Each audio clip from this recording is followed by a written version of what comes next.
great theologian and philosopher of the 19th century, John Calvin, said once that the human heart is the factory of idols, or the human heart is an idol factory.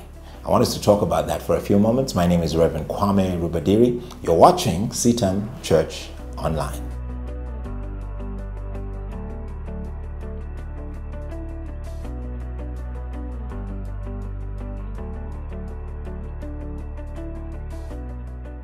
In Ezekiel chapter 14, verses 1 to 5, a group of men come to inquire. They want to get some information about their future, about what God is saying in their lives. And they come to inquire to the man of God. They come to the prophet Ezekiel.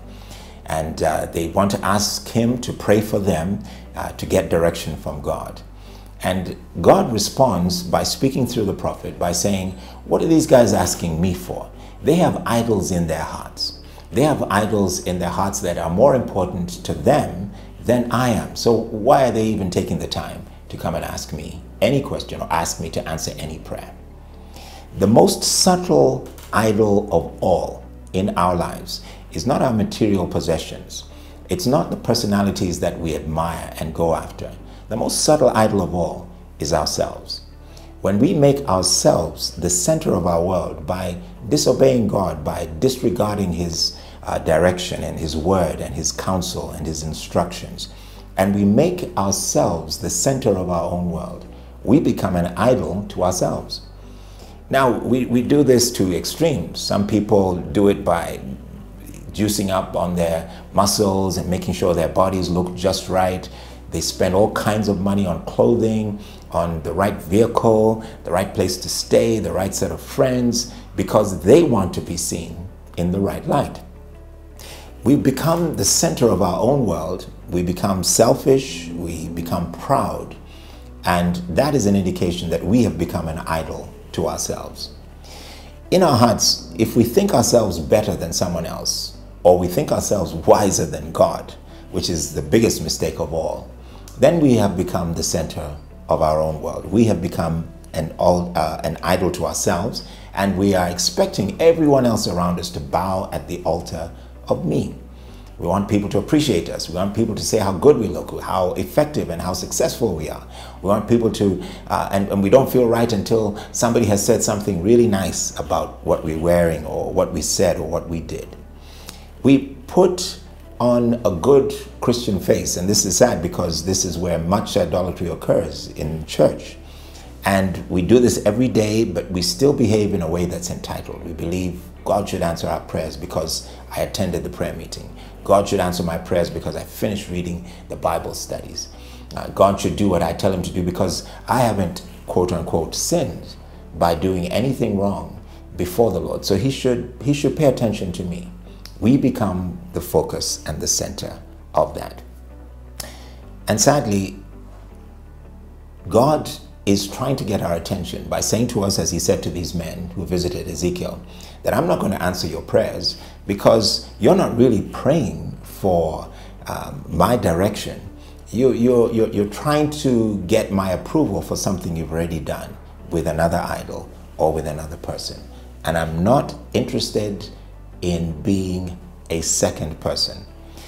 Jesus said it best in Matthew chapter 6 when he said that no one can serve two masters.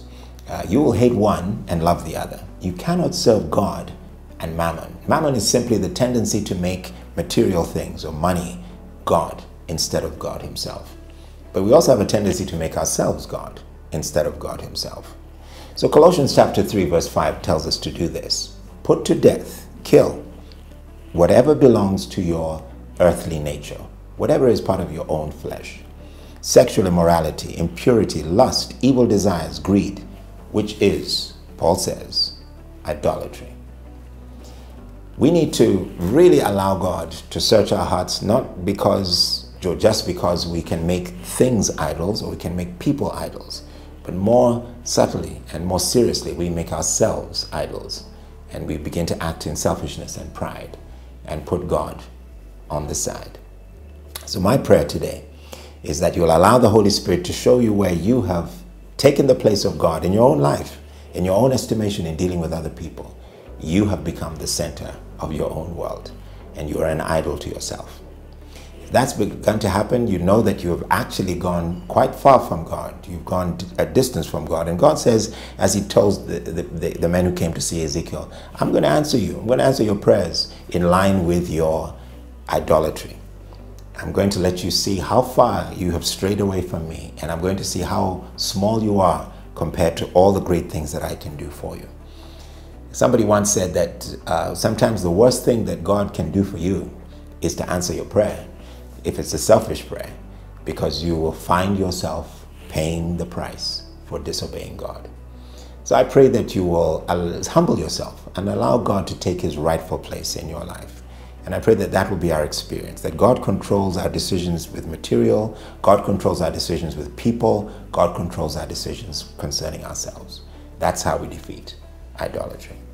We can help you, and we always look forward to praying for you and answering your questions. Post your questions, your comments and posts on our Facebook page, and please take the time to let others know that Church Online is available to them. You can retweet and tweet all of our messages and let people know that we're here 24/7, and they can always find something on Church Online that will help them walk this road and ultimately overcome idolatry.